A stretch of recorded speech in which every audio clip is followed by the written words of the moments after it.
चलिए दोस्तों, आज वही पुस्तक शोषितों पर धार्मिक डकैती जो कि पेरियार ललित सिंह यादव ने लिखी है, उसके अगले अध्याय में चलते हैं।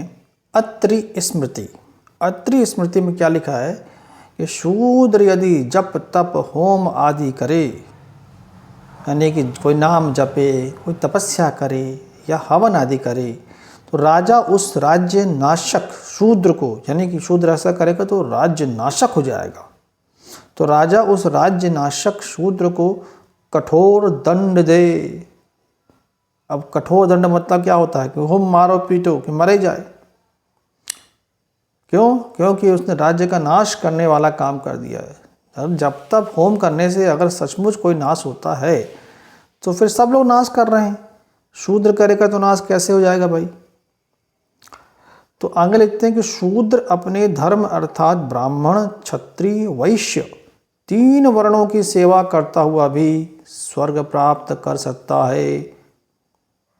वाह, स्वर्ग जाना है तो शूद्र की ड्यूटी है कि वो 3 वर्णों की सेवा करे।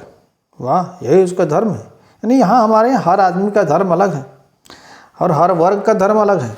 वर्ग मतलब वर्ण।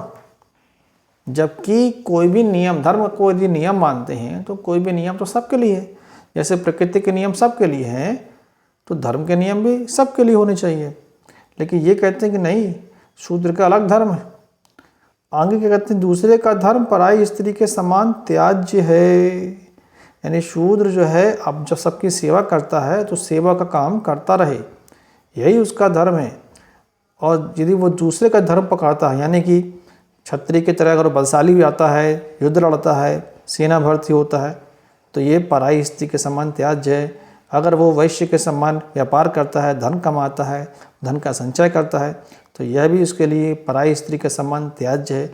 और वो ब्राह्मण के समान अगर पूजा पाठ करता है, वेद को पढ़ता है, पढ़ाता है, यानी कोई भी काम करता है जो ब्राह्मण करता है, दान लेता है, तो वो उसके लिए दूसरा धर्म माना जाएगा और यह उसके लिए पराई स्त्री के समान त्याज्य है।